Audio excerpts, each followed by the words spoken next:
Bueno, una vez más, bienvenidos a todos. Es un privilegio poder compartir la palabra de Dios y le voy a pedir que vaya al libro de Génesis, capítulo 25, versículos del 31 al 33. Génesis 25, versículos 31 al 33. Y vamos a estar meditando en la palabra de Dios en este mensaje que hemos titulado No vendas tu primogenitura. No vendas tu primogenitura. Génesis 25, 31 al 33. Y Jacob respondió, véndeme en este día tu primogenitura. Entonces dijo Esaú, he aquí, yo me voy a morir. ¿Para qué pues me servirá la primogenitura? Y dijo Jacob, júramelo en este día. Y él le juró, y vendió a Jacob su primogenitura. La situación actual que estamos viviendo por esta pandemia nos ha afectado económicamente y muchos de nosotros hemos tenido que ser muy creativos. Personas y empresas han tenido que reinventarse a lo largo de esta pandemia para poder subsistir. Algunos rubros han tomado ventaja debido a los productos que ellos ofrecen al mercado y algunos de ellos han crecido exponencialmente. Hay muchos ejemplos acerca de esto. Pasaron a ser algunos productos de consumo medio a ser indispensables ahora dentro de esta pandemia y han abusado algunos de ellos de esa ventaja. Algunos han abusado, algunos han sido muy responsables en el uso de sus productos y han sido de bendición para el pueblo, pero otros no han sido tan beneficiados y se han visto en la necesidad de tomar decisiones para lograr salir adelante. En algunas decisiones que tomaron o están tomando riñen con lo que la Biblia llama lo bueno y lo malo.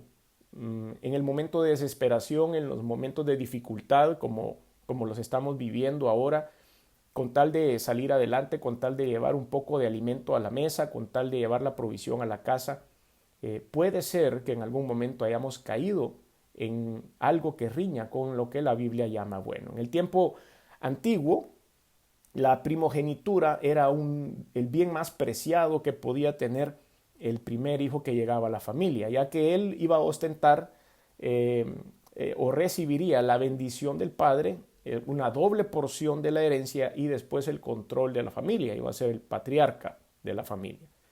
Es por eso que debemos tener mucha precaución en cuanto a en estos momentos de crisis y en estos momentos en los que nos hemos puesto muy creativos tratando de sacar adelante a nuestra familia, no vayamos a perder nuestra primogenitura, porque nosotros hemos recibido la maravillosa oportunidad de ser llamados hijos de Dios y coherederos de sus bendiciones. Por eso nos preocupa en estos momentos de crisis y desesperación que hagamos cosas que pongan en riesgo nuestra primogenitura. He sentido de parte del Señor que debemos compartir este mensaje. Estoy seguro que dentro de las personas que están hoy conectadas y estamos escuchando este mensaje hay muchos que están permaneciendo en la sombra, están permaneciendo bajo la cobertura del Señor, bajo las alas del Señor. Pero estoy seguro también que a muchos se nos ha ofrecido hacer un trato al margen de la ley, se nos ha ofrecido hacer un producto, qué sé yo, que no es correcto, algo que no es correcto, firmar un contrato que no es correcto y hay personas que se están aprovechando de la buena voluntad de la gente para empujarlos a hacer cosas que no son correctas. No vendamos nuestra primogenitura aunque estemos pasando momentos de crisis. Ese es el mensaje central de lo que el Señor quiere que nosotros aprendamos hoy día. Y el Señor puso mis ojos en algunos personajes bíblicos para poder aprender un poco acerca de ellos. Y quiero compartir con ustedes en esta oportunidad al menos 6 historias bíblicas de las cuales ustedes y yo podemos aprender. Ustedes conocen que en la Biblia hay muchos hombres de Dios, hay muchos siervos del Señor, hay personas escogidas por Él para hacer cosas extraordinarias y dejarnos mucho aprendizaje. Pero también podemos encontrar en la Escritura algunas personas que en ese rol cometieron algunos errores y pusieron en riesgo su primogenitura, es decir, pusieron en riesgo su salvación, pusieron en riesgo la relación con el Señor. Y es de esta forma que quiero que usted y yo vayamos a transitar por la Escritura y aprendamos de esos errores para que no nos pase a nosotros. Así que acompáñenme, vamos a ir en orden. Primero vamos al libro de Génesis, capítulo 4, en donde está quizá el primer gran error que cometió un hombre al momento de verse presionado por algo que estaba sucediendo en su entorno. Y por supuesto estamos hablando de Caín, a quien he titulado El hermano amargado y berrinchudo. Tema 1, Caín, el hermano amargado y berrinchudo. Génesis 4, del 4 al 11, dice la Escritura. Si usted tiene su Biblia por ahí, ubíquese en Génesis capítulo 4, versículos del 4 al 11. Y Abel trajo también de los primogénitos de sus ovejas, de lo más gordo de ellas. Y miró Jehová con agrado a Abel y a su ofrenda, pero no miró con agrado a Caín y a la ofrenda suya. Y se ensañó Caín en gran manera y decayó su semblante. Entonces Jehová dijo a Caín: ¿por qué te has ensañado y por qué ha decaído tu semblante? Si bien hicieres, ¿no serás enaltecido? Esto tiene algo muy importante que nosotros podemos ver acá, porque el Señor sabía por qué no había escogido su ofrenda. Él ha medido el corazón. Y como siempre decimos, el corazón es pesado por Dios. Dios pesa los corazones. Dios sabe cuál es nuestra intención. Y Dios conocía perfectamente a Caín. Y por eso escogió la ofrenda de su hermano Abel. Y si bien hicieres, no serás enaltecido, dice el versículo 7. Si nosotros estamos haciendo lo correcto, ¿qué nos preocupa? Si nosotros estamos caminando por la sombra, bajo la cobertura del Señor, ¿qué nos preocupa? No debería preocuparnos nada. ¿No seremos enaltecidos si haremos las cosas bien? Por supuesto que sí. Vamos a salir de este problema, hermanos. Esta pandemia va a pasar. Que tal vez ya no van a quedar iguales algunos procesos, pues estoy seguro que no lo van a quedar. Yo mismo trabajo en una industria que no va a ser la misma después de esto. Pero seremos enaltecidos. Vamos a salir adelante si nosotros hacemos lo correcto y presentamos nuestros corazones delante del Señor de manera justa. No hay excusa alguna para que nosotros podamos caer en la tentación. Y si no hicieres bien, el pecado está a la puerta. Con todo esto, a ti será su deseo y tú te enseñorearás de él, le dijo el Señor a Caín. Y dijo Caín a su hermano Abel: salgamos al campo. Y aconteció que, estando ellos en el campo, Caín se levantó contra su hermano Abel y lo mató. Y Jehová dijo a Caín: ¿dónde está Abel tu hermano? Y él respondió: no sé. ¿Soy yo acaso guarda de mi hermano? ¿Qué es esa manera de contestarle a Dios? ¿Qué es esa manera de contestarle? En medio de la crisis, en medio de la cólera, en medio de la desesperación, en medio del berrinche, no podemos darnos el lujo de estar discutiendo contra Dios. No podemos darnos el lujo de reclamarle a Dios o de hacerle saber a Dios que no nos importa su opinión. Y esto es exactamente lo que este hombre estaba haciendo. Y él respondió: no sé. ¿Soy yo acaso guarda de mi hermano? Y él le dijo: ¿qué has hecho? La voz de la sangre de tu hermano clama a mí desde la tierra. Ahora pues, maldito seas tú de la tierra que abrió su boca para recibir de tu mano la sangre de tu hermano. ¿Qué fue lo que sucedió ahí? Pues Caín perdió su primogenitura. Caín perdió su herencia. Caín perdió esa relación con Dios que usted y yo debemos de mantener aún en medio de la crisis. Por eso no vendamos nuestra primogenitura. El segundo caso que tengo para compartir con ustedes es pues nuestro texto base. Es Esaú y Jacob, a quienes este punto he titulado El irreverente y el abusivo. Esaú y Jacob, estos hermanitos gemelos, uno irreverente y uno abusivo. Entonces vamos al libro de Génesis capítulo 25 para poder analizar a esta pareja de hermanos y ver qué fue lo que sucedió aquí, qué es lo que ha pasado y cuáles fueron las consecuencias de esto, porque tiene consecuencias fuertes, difíciles. Génesis 25, versículos del 29 al 34, dice la palabra de Dios. Y guisó Jacob un potaje, y volviendo Esaú del campo, cansado, dijo a Jacob: te ruego que me des a comer de este guiso rojo, pues estoy muy cansado. Por tanto, fue llamado su nombre Edom, que significa rojo. Versículo 31. Y Jacob respondió: vea usted aquí donde empieza toda la trama de esta historia. Ve aquí donde empiezan todas las picardías en esta historia. Porque cuando él le pide comida a su hermano, el abusivo, no tiene la facultad de compartir con él en medio de la dificultad, en medio de la crisis, en medio del cansancio. Era lo que estaba mostrando en este momento. Y es aquí donde yo les explicaba hace un rato, hay empresas que fueron potenciadas por la pandemia. Sus productos ahora son altamente codiciados o los servicios que proveen son altamente necesitados por toda la población, y hay personas que han sido muy correctas, hay personas que han sido muy altruistas, que han puesto a disposición de la población sus productos o sus servicios, pero hay otros que han sido como Jacob, que vieron esa oportunidad de incrementar sus ganancias, que vieron la oportunidad de hacer negocios y de aprovecharse del dolor de la gente. Ese no debe ser el perfil de un hijo de Dios. Ese no debe ser el perfil del primogénito, de un hijo del Señor que ha sido salvo, que sus pecados han sido perdonados a través del poder de Cristo. Entonces el versículo 31 es clave en esta historia. Y Jacob respondió: véndeme en este día tu primogenitura. ¿Quieres comer? ¿Te estás muriendo de hambre?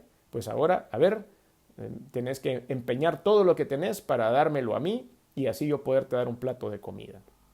Entonces, versículo 32, entonces dijo Esaú: he aquí yo me voy a morir de todas maneras, es lo que le está diciendo. He aquí yo me voy a morir, ¿para qué pues me servirá la primogenitura? ¿De qué me sirve la primogenitura? Pues él había perdido la perspectiva. Él había perdido la perspectiva que su padre podía morir primero que él y que él iba a ser el beneficiario número uno, que iba a tener la bendición de su padre, que iba a tener la mitad de toda la herencia solo para él y que él iba a ser el patriarca de esa familia. Todas estas cosas las había perdido en la perspectiva y se había sumido en su hambre, se había sumido en su necesidad momentánea de alimento, se había sumido en su cansancio, en su falta de ganas de ir a cocinarse algo, porque él hubiera podido hacer en lugar de vender su primogenitura, pero por el apremio del momento lo que hizo fue vender su primogenitura. Y es ahí donde queremos enfocar el mensaje. El apremio del momento no nos debe producir, no nos debe empujar a poder cometer actos que estén en contra de la voluntad de Dios o que afecten nuestra relación personal con el Señor. Y mucho menos que pueda poner en riesgo nuestra salvación eterna. Es necesario permanecer activos, es necesario estar conectados con Dios para poder escuchar atentamente su voz y entender cuáles son sus propósitos en medio de la pandemia para cada uno de nosotros. Estoy seguro que Dios para mí tiene un propósito. Estoy seguro que el haber estado en tierra sin poder ejercer mi trabajo por los últimos 108 días tiene un propósito. He tenido que buscarlo, he tenido que hallarlo. Al final todavía no he logrado entender cuál es el propósito personal de toda la pandemia. Hemos logrado entender cuál es el propósito espiritual de la pandemia, global de la pandemia. Pero hay una historia personal para cada uno de nosotros. Yo lo único que le puedo decir, hermanos y hermanas también que se conectan a esta predicación, es que el Señor ha puesto paz en mi corazón. Cualquiera que sea el destino final de esta pandemia para nosotros, tenemos paz. No nos ha hecho falta nada, aún después de no trabajar por 108 días. El Señor ha sido fiel, el Señor ha sido bueno, y he tratado, junto con mi familia, de descansar en ese principio. Yo estoy seguro que usted también. Yo estoy seguro que usted ha sentido lo mismo. Yo estoy seguro que usted ha hablado con el Señor, y el Señor ha puesto paz en su corazón y le dice a uno: hijo, tranquilo. Todavía vienen momentos buenos. Disfruta tu espacio, disfruta tu familia, disfruta este tiempo. Y es quizá uno de los momentos en los que más hemos estado cerca de Dios, en los que más hemos podido predicar la palabra y en donde también nosotros hemos podido alcanzar a través de redes sociales, a través de medios de comunicación a más personas para Cristo. No vendamos nuestra primogenitura. Sigamos entonces leyendo 33, versículo 33. Y dijo Jacob: júramelo en este día. Y él le juró, y vendió Jacob su primogenitura. Entonces Jacob dio a Esaú pan y del guisado de las lentejas, y él comió y bebió y se levantó y se fue. Así menospreció Esaú la primogenitura. Es algo que usted y yo no debemos hacer. Vamos a pasar al tercer ejemplo que vemos en la Escritura, el tercer perfil. A este perfil lo he titulado Balaam, el profeta desempleado. Sí, Balaam, el profeta desempleado. ¿Recuerdan ustedes esta historia? Balaam y su asna, el asna que habla. Pues En medio de las circunstancias, Dios nos habla aún a través de un burro o de una mula. Tenemos que tener el oído muy atento, porque a veces el Señor hace todos los intentos por hablar con nosotros. ¿Ha querido usted a veces contactar a su cónyuge y le habla a la oficina y no contesta, y le habla al celular y no contesta, le manda un WhatsApp y no contesta? Entonces hace lo imposible por buscarle. Pues así es el Señor a veces con nosotros. Hace lo imposible por comunicarse con nosotros, y en este caso específico usó una mula. ¿Deberá tener usted una mula alrededor para que pueda escuchar usted la palabra de Dios y poder corregir su camino? Espero que no. Espero que no sea necesario para nosotros que un burro nos hable, o que el perro del vecino nos diga algo, o que el loro de la señora de enfrente empiece a profetizarnos. Es necesario estar atentos a la voz de Dios. Veamos la historia de Balaam, el profeta desempleado. Aunque su historia está en el libro de Números, yo quisiera que me acompañara brevemente al libro de Deuteronomio, capítulo 23, versículos del 3 al 5. Deuteronomio 23, del 3 al 5. Porque aquí usa una palabra que me parece jocosa, puede ser, pero también un poco comprometedora para este hombre. Deuteronomio 23, del 3 al 5. No entrará amonita ni moabita en la congregación de Jehová, ni hasta la 10ª generación de ellos no entrarán en la congregación de Jehová para siempre, por cuanto no os salieron a recibir con pan y agua al camino, cuando salisteis de Egipto. Y vea usted esta palabra. Y porque alquilaron contra ti a Balaam, hijo de Beor de Petor, en Mesopotamia, para maldecirte. Mas no quiso Jehová tu Dios oír a Balaam, y Jehová tu Dios te convirtió, Jehová tu Dios te convirtió la maldición en bendición, porque Jehová tu Dios te amaba. Lo alquilaron. Él era un profeta del Señor, era un profeta de Jehová. ¿Cómo es posible que en un momento de crisis, cuando él estaba desempleado, porque en ese tiempo no había revelación divina, porque no hubo algo que él pudiera profetizar, tuvo que diversificar su empresa y entonces se fue a trabajar con la competencia? No puede ser. Lo alquilaron para maldecir al pueblo de Israel. Este es el tipo de cosas que nosotros tenemos que tener enfrente. Tenemos que ser muy precavidos. No vaya a ser que estemos trabajando con el enemigo. No vaya a ser que nosotros también hayamos sido alquilados para maldecir al pueblo de Dios a través de nuestras acciones, de nuestros productos o de cualquier otra cosa. Tenemos que estar siempre enfocados en lo que el Señor quiere. Fíjese que esto ha tenido tanta trascendencia, esta actitud de Balaam, que hasta también sale reflejado en el Nuevo Testamento. Váyase a la epístola de Judas, capítulo 11. Epístola de Judas, capítulo 11, dice: «Ay de ellos, porque han seguido el camino de Caín y se lanzaron por lucro en el error de Balaam y perecieron en la contradicción de Coré». Aún en el Nuevo Testamento se recuerda la desdicha, se recuerda el error, se recuerda la mala decisión del profeta desempleado Balaam. Ahora vamos a la historia para ver qué podemos aprender de ella, y vaya conmigo a Números capítulo 22, versículos del 3 al 12. Números capítulo 22, versículos del 3 al 12. «Y Moab tuvo gran temor a causa del pueblo, porque era mucho, y se angustió Moab a causa de los hijos de Israel». Moab era una nación que estaba peleando contra Israel. «Y dijo Moab a los ancianos de Madián: ahora lamerá esta gente todos nuestros contornos, como lame el buey la grama del campo». Y Balac, hijo de Zippor, era entonces el rey de Moab, por tanto envió mensajeros a Balaam, hijo de Beor, en Petor. ¿A quién? Al profeta desempleado, que está junto al río, en la tierra de los hijos de su pueblo, para que lo llamasen, diciendo: «Un pueblo ha salido de Egipto, y aquí cubre la faz de la tierra y habita delante de mí. Ven pues ahora, te ruego, maldíceme este pueblo, porque es más fuerte que yo.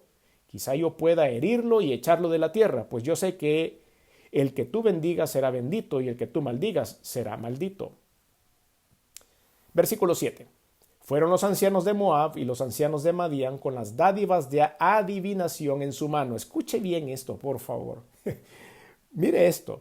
Fueron los ancianos de Moab y los ancianos de Madián con las dádivas de adivinación. Por favor, hermanos, ellos tenían un presupuesto para pagar por adivinación. Y este profeta del Señor, profeta de Jehová de los ejércitos, iba a ser pagado de una partida que usaba para hacer adivinación.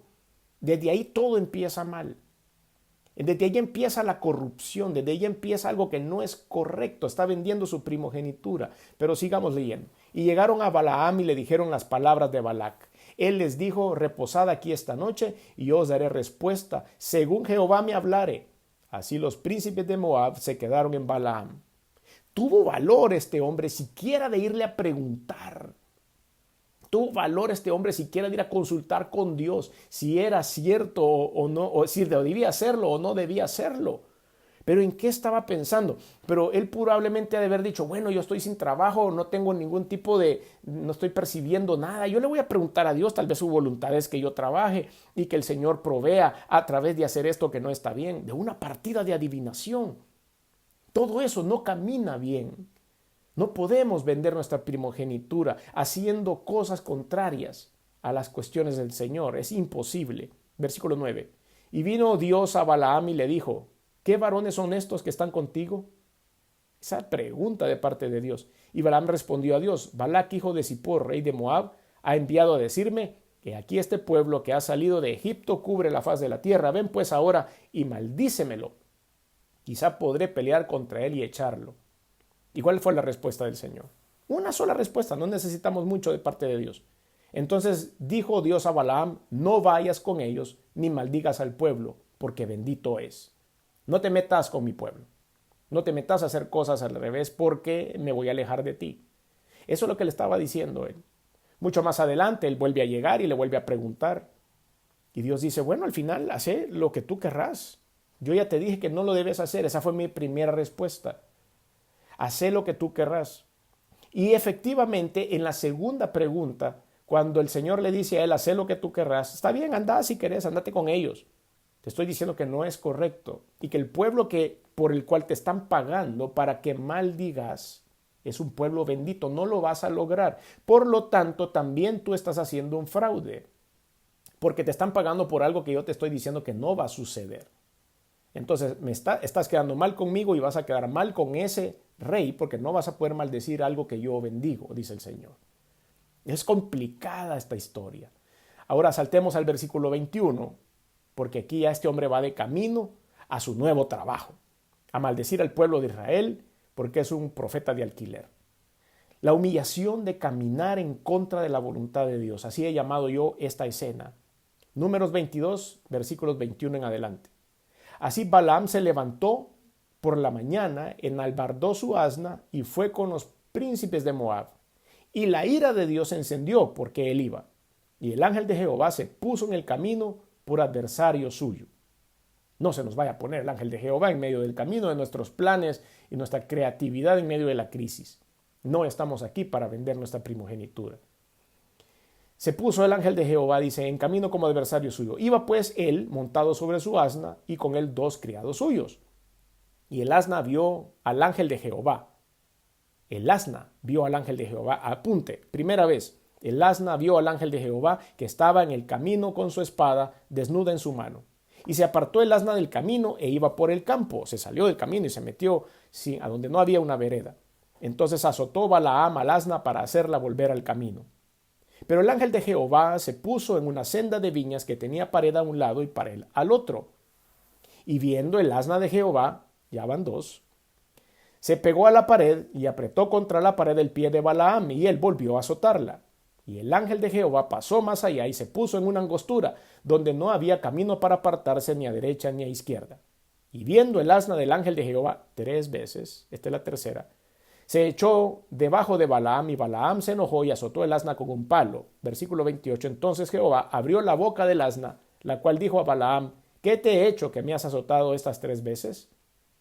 Cuando usted necesite escuchar la voz del perro del vecino, de la lora de la señora de enfrente o de su perro, diciéndole que las cosas que está haciendo son en contra de la voluntad de Dios, hermanos y amigos, estamos haciendo algo equivocado. Estamos vendiendo nuestra primogenitura. No debemos permitir que las mulas a nuestro alrededor hablen, para nosotros entender que estamos haciendo algo en contra de la voluntad de Dios. Versículo 29, Balaam respondió al asna: ¿por qué te has burlado de mí? Ojalá tuviera espada en mi mano, que ahora te mataría. Y él empieza a conversar con el asna. ¿Qué tal eso? Y el asna dijo a Balaam: ¿no soy yo tu asna? Sobre mí has cabalgado desde que tú me tienes hasta este día. ¿Me ha acostumbrado a hacerlo contigo? Y él respondió: no.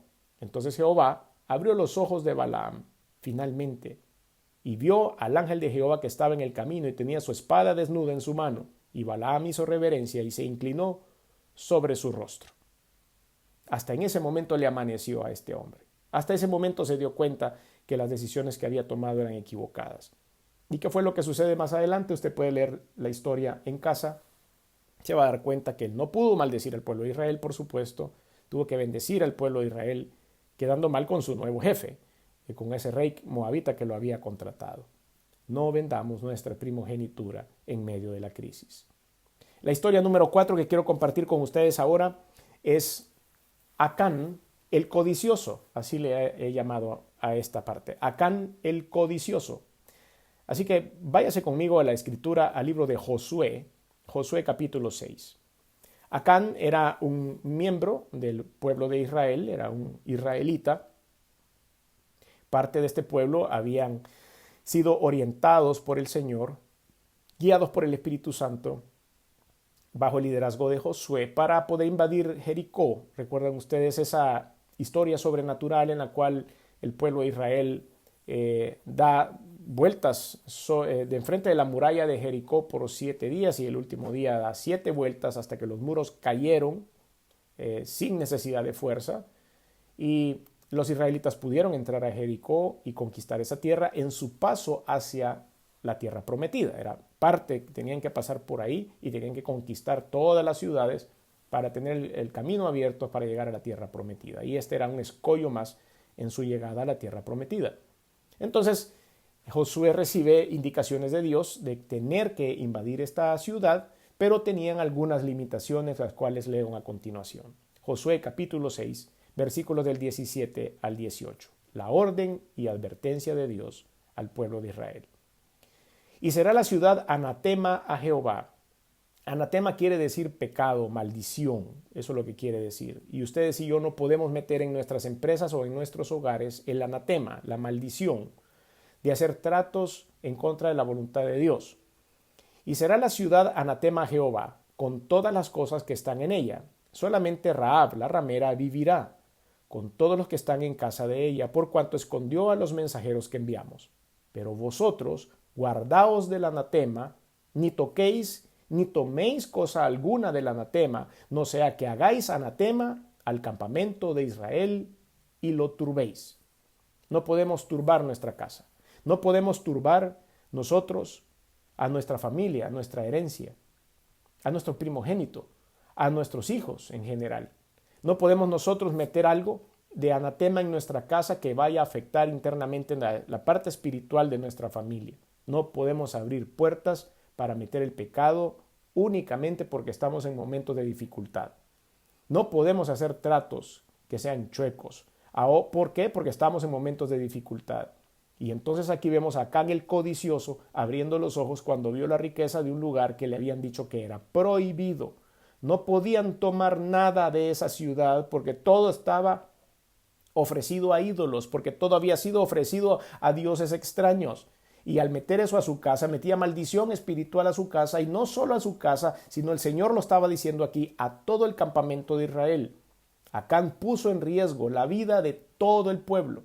Acán puso en riesgo el triunfo de todas las campañas que quedaban militares previas a entrar a la tierra prometida. Pudo haberse quedado el pueblo de Israel a un paso de entrar a la tierra prometida solo por la codicia de un hombre, de un solo hombre en medio de este pueblo. Y es por eso que nosotros debemos tener mucho cuidado con lo que hacemos. Veamos ahora la omnisciencia de Dios. Porque Dios sabe perfectamente los tratos que cerramos, tanto en público como en privado. Dios conoce las intenciones de nuestro corazón. Dios conoce nuestras necesidades también. Dios sabe qué es lo que tenemos que hacer usted y yo para llevar el sustento a la casa. Y Dios va a proveer todas esas cosas y le va a dar todas esas necesidades suplidas al 100%. Él lo sabe. Y es por eso que también el Señor sabía lo que estaba pasando con este hombre, Acán. Josué capítulo 7, siguiente capítulo.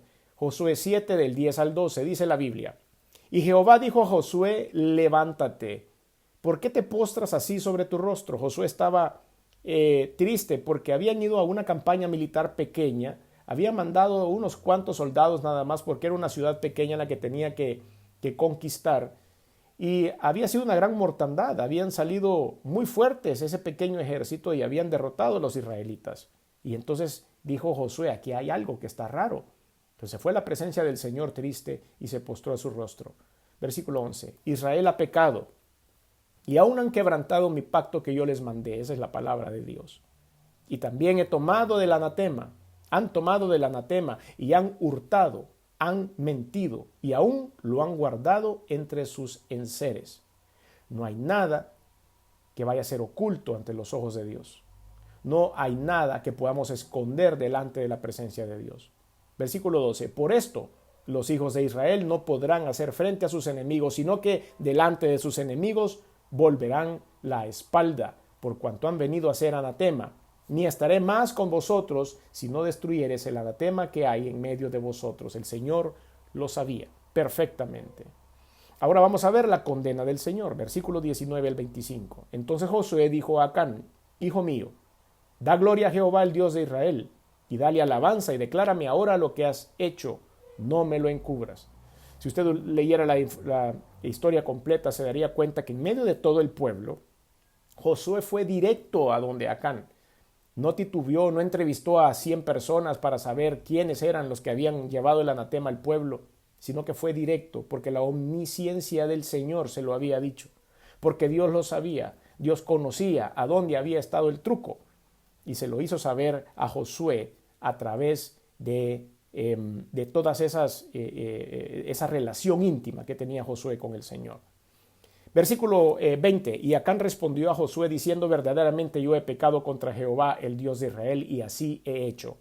Pues vi entre los despojos un manto babilónico muy bueno, 200 siclos de plata y un lingote de oro de peso de 50 siclos, lo cual codicié y tomé. Porque lo necesito, porque yo tengo que llevar la provisión a la casa y era ese manto precioso babilónico. Y Dios había dicho no, eso era pecado. Empezamos por la codicia o por la necesidad de hacer cosas que riñen en lo que la Biblia llama bueno. Y tomé, y aquí que está escondido bajo tierra en medio de mi tienda, y el dinero debajo de ello. Josué entonces envió mensajeros, los cuales fueron corriendo a la tienda, y aquí estaba escondido en su tienda, y el dinero debajo de ello. Y tomándolo en medio de la tienda, lo trajeron a Josué y a todos los hijos de Israel, y lo pusieron delante de Jehová. Entonces Josué y todo Israel con él tomaron a Acán, hijo de Zera, el dinero, el manto, el lingote de oro, sus hijos, sus hijas, sus bueyes, sus asnos, sus ovejas, su tienda y todo cuanto tenía, y lo llevaron todo al valle de Acor. Y le dijo Josué, ¿por qué nos has turbado? Túrbete Jehová en este día. Y todos los israelitas lo apedrearon y lo quemaron después de apedrearlo. Ese es el final para todos aquellos que violamos las leyes del Señor, que violamos la línea delgada entre lo bueno y lo malo, que estamos en contra de la voluntad de Dios solo por justificar nuestra condición. El número 5, ejemplo número 5 que tengo con ustedes es un nombre que ustedes han oído en la Escritura y que pues, tal vez han escuchado en alguna alabanza, y es Mefiboset. Mefiboset, al que he llamado el hombre frustrado. Fue calumniado por su siervo codicioso. Fue calumniado por las personas a su alrededor. En la huida de su padre, se cayó cuando iba en los brazos de la persona que lo cuidaba y por eso quedó cojo el resto de su vida. Fue exilado de su lugar y después fue redimido por el rey David y puesto de nuevo como parte de la familia real. Hubo una rebelión en el tiempo de David con respecto a uno de sus hijos, Absalón. Absalón quiso darle golpe de estado al rey David para quedar él en su lugar. Y hubo un gran movimiento dentro del pueblo de Israel, el cual, por supuesto, como no era la voluntad de Dios, no prosperó. Absalón murió, de hecho, en ese movimiento. Mefiboset, como hijo de Saúl, como descendiente de Saúl, había recibido la promesa, descendiente de Saúl era, había recibido la promesa de parte de David que iba a ser parte de la mesa real y que él iba a vivir dentro del círculo del rey, honrando él la promesa que hizo a Jonatán y honrando la promesa que Dios había hecho a Saúl también. Entonces había una persona que había quedado a cargo de Mefiboset, su siervo, que se llamaba Siba, el siervo de Mefiboset. Y este hombre hizo una mala jugada, vamos a decirlo así. Hizo una cosa que estaba riñendo con la voluntad de Dios. Y entonces se encontró con David en una escena bíblica y le dijo que Mefiboset, su amo, lo había traicionado y se había sumado al movimiento de Absalón, su hijo, para darle golpe de estado. Y lo que quería Siba, en ese momento su siervo, era que David se enojara y le dejara todas las posesiones de Mefiboset a Siba, por haber sido un buen hombre, fiel, y haberle contado que Mefiboset, este hombre cojo o con algún tipo de discapacidad, le había fallado a David. Y es aquí donde David se molesta y le quita todas las cosas a Mefiboset y se las entrega a Siba. Pero Dios no se queda con eso, por supuesto que no. Vamos al segundo libro de Samuel, capítulo 19, versículo 24. Segundo Samuel 19, 24. Dice la palabra de Dios. También Mefiboset, hijo de Saúl, descendió a recibir al rey. No había lavado sus pies, ni había cortado su barba, ni tampoco había lavado sus vestidos desde el día en que el rey salió hasta el día en que volvió en paz. Esto quería decir, esto tiene un simbolismo, quiere decir que cuando ellos se presentan delante del rey tenían que ir bien afeitada su barba, o por lo menos bien recortada, bien peinados, con ropa limpia. Y él, podemos decir que había guardado su ansiedad en su aspecto y no se había lavado, no se había lavado los pies, ni se había cortado la barba, mientras su rey David no ganara la batalla, y así había sido. Versículo 25. Y luego que vino él a Jerusalén a recibir al rey, el rey le dijo: Mefiboset, ¿por qué no fuiste conmigo a la batalla contra Absalón? Y él respondió: Rey, señor mío, mi siervo me engañó. Estamos hablando de Siba. Pues tu siervo había dicho: enalbárdame un asno y montaré en él e iré al rey, porque tu siervo es cojo. Pero él ha calumniado a tu siervo delante de mi señor el rey. Mas mi señor el rey es como un ángel de Dios. Haz pues lo que bien te parezca. Porque toda la casa de mi padre era digna de muerte delante de mi señor el rey, y tú pusiste a tu siervo entre los convidados a tu mesa. ¿Qué derecho pues tengo aún para clamar más al rey? Y el rey le dijo, es decir, David: ¿para qué más palabras? Yo he determinado que tú y Siba os dividáis las tierras. Y Mefiboset dijo al rey: deja que las tome todas, pues que mi señor el rey ha vuelto en paz a su casa. No me importa lo que pase. Siba era corrupto. Siba había hecho una vuelta sobre o detrás de la espalda de Mefiboset para poderse quedar con todas sus posesiones, con las posesiones de este hombre. Y fue y le mintió al rey, pero Dios no se queda con nada. Fue descubierto. Y David entendió ese principio, y David entendió que no era que Mefiboset le estaba levantando un falso, estaba hablándole una mentira o contándole una historia. Tenemos que mantenernos siempre en la línea de lo que Dios habla y dice que es bueno. Y el punto número 6 con el cual vamos a terminar es otro siervo corrupto que podemos encontrar en la Escritura, y es Giezi, el siervo de Eliseo. Y la honestidad de este hombre Eliseo no le permitió aprovecharse de la necesidad que tenía Naamán el sirio. ¿Recuerdan ustedes la historia? Naamán el sirio había contraído lepra y andaba desesperado queriendo ver cómo se curaba, igual que cualquiera de nosotros, por supuesto. Y entonces una criada de él le dijo: bueno, el profeta de los hebreos, de los hijos de Israel, tiene contacto directo con el Señor, te puedo conseguir una cita con él para ver si él puede ayudarte. Y así era como lo habían hecho. Y llegó Naamán el sirio, y usted conoce bien la historia, y Eliseo lo hizo zambullirse 7 veces en el Jordán, y después de las 7 veces él había quedado completamente sano. Y entonces aquí es a donde viene la historia. Este hombre, muy agradecido con Eliseo por lo que había hecho por él, decide ofrecerle algo a cambio, un pago, porque eso es lo que la gente tiene en su cabeza.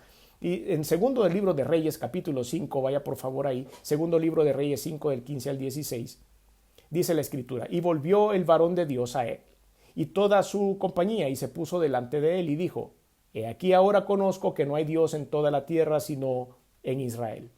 Ese era el propósito. El propósito era únicamente enseñarle al mundo el poder de Dios. Era predicar la palabra de Dios. Era enseñarle a este pueblo del cual pertenecía Naamán que el verdadero Dios, el único Dios y Salvador, el único que puede, creador de los cielos y de la tierra, estaba en el pueblo de Israel. Ese era la meta. La meta no era darle de comer a Eliseo. La meta no era incrementar las riquezas de Eliseo. Esa era la meta. Que aquí ahora conozco que no hay Dios en toda la tierra sino en Israel. Te ruego que recibas algún presente de tu siervo, le está diciendo Naamán a Eliseo. Mas él dijo: vive Jehová en cuya presencia estoy, que no lo aceptaré. Esa era la sentencia. La orden de Dios era no aceptar nada, porque esto lo estaban haciendo con un propósito divino. Y le instaba que aceptara alguna cosa, pero él no quiso hacerlo. Pero detrás de la puerta probablemente estaba Gietzi, su siervo, escuchando toda la conversación, y a él empezaron a pasar un montón de cosas por la cabeza y empezó a tener algunas ideas equivocadas. Y dijo: ¿cómo es posible que mi jefe, ¿qué pasa? Acéptele algo, jefecito. Mire, aquí podemos repartirlo, aunque sea una bolsa de pan, aunque sea una semita. Señor, acéptele lo que sea. Pero mire, nos ha costado llevar a este hombre al Jordán y tuvimos algunos gastos y siempre sería bueno, pues, o sea, que se dé algo a querer, ¿no es cierto? Esa es la mentalidad de Gietzi, mas no la mentalidad del hombre de Dios. Y entonces él, en lo oculto, cuando ya su jefe ya no lo estaba viendo, comete este acto de corrupción, y está en segundo de Reyes 5, 21 al 27. Vio la oportunidad de lucrarse y siguió Gietzi a Naamán, y cuando vio Naamán que venía corriendo tras él, se bajó del carro para recibirle. Naamán ya iba de regreso para su ciudad y salió a la carretera Gietzi corriendo a buscarlo sin que lo viera Eliseo físicamente. Y dijo: ¿va todo bien? Y él le dijo: bien. Mi señor me envía a decirte que aquí vinieron a mí en esta hora del monte de Efraín 2 jóvenes de los hijos de los profetas. Te ruego que les des un talento de plata y 2 vestidos nuevos. Ya él lo llevaba en la cabeza, ya sabía lo que iba a pedir. Y dijo Naamán: te ruego que tomes 2 talentos. Y le insistió, y ató 2 talentos de plata en 2 bolsas y 2 vestidos nuevos, y los puso a todos a cuestas a 2 de sus criados para que lo llevasen delante de él. ¡Ah! Dijo Gietzi: aquí estoy, ya tengo lo que necesitaba. Ya con esto pago la cuota que tengo que pagar, pago la tarjeta de crédito, pago el préstamo que tengo en el banco, pago esto, pago lo otro. Aquí salgo tablas con esto que me acaban de dar. Solo les doy algo a mis criados por haberme acompañado y ya estuvo. Esos son los gastos nada más. Y así, versículo 24, llegó a un lugar secreto, porque todo esto se hace en lo oculto. Él lo tomó de mano de ellos y lo guardó en su casa. Luego mandó a los hombres que se fuesen, y él entró y se puso delante de su señor. Y Eliseo le dijo: ¿de dónde vienes, Gietzi? Y él dijo: tu siervo no ha ido a ninguna parte, señor. No, aquí he estado. Lo que pasa es que anduve caminando por el jardín y anduve haciendo algunas cosas que tú me encomendaste hacer. Él entonces le dijo: ¿no estaba también allí mi corazón cuando el hombre volvió de su carro a recibirte? Es tiempo de tomar plata y de tomar vestidos, olivares, viñas, ovejas, bueyes, siervos y siervas. Por tanto, la lepra de Naamán se te pegará a ti y tu descendencia para siempre. Y salió delante de él leproso, blanco como la nieve. La corrupción es como la lepra. La corrupción se nos pega, y no solo esto, sino como dice la Escritura, se te pegará a ti y a tu descendencia. Si ahora por desesperación estamos haciendo cosas que no son correctas, nuestra descendencia pagará la vergüenza de nosotros. Probablemente no se llenarán de lepra físicamente, pero sí se llenarán de la deshonra, sí se llenarán del nombre manchado, sí se llenarán de los señalamientos. Y es por eso que ustedes y yo tenemos que tomar en este momento la guianza del Señor para poder hacer las cosas que Dios quiere que hagamos. No vendamos nuestra primogenitura en los momentos de crisis. No vendamos nuestra primogenitura en los momentos en los que la economía aprieta. Oigamos la voz de Dios, la guianza del Señor. Dios siempre nos va a dar el camino correcto a seguir. No tal vez el que nosotros querramos, no tal vez las cantidades que nosotros querramos, pero nos va a dar lo necesario. Nos va a dar lo que es bueno para nosotros y para el sustento de nuestra familia. Lo que debemos hacer es permanecer firmes en lo que la Biblia llama bueno. Este es nuestro mensaje para hoy. Todavía es tiempo de retroceder, de no perder o de poder recuperar nuestra primogenitura. Dejemos de tomar decisiones que nos hacen retroceder. Si estamos pensando en tomar una decisión que sabemos que está rayando en lo ilegal, este es el momento de decir no. Este es el momento de decir no voy a aceptar ese contrato, no voy a aceptar esa propuesta, no voy a aceptar esto porque me parece que hay algo oscuro, porque me parece que hay algo que no está bien. No hay nada que sea oculto delante de los ojos del Señor. Y cierro con el siguiente versículo, Mateo 18, del 8 al 9. Por tanto, si tu mano o tu pie te es ocasión de caer, córtalo y échalo de ti. Mejor te es entrar en la vida cojo o manco que teniendo 2 manos o 2 pies y ser echado en el fuego eterno. Y si tu ojo te es ocasión de caer, sácalo y échalo de ti. Mejor te es entrar con un solo ojo en la vida que teniendo 2 ojos y ser echado al infierno de fuego.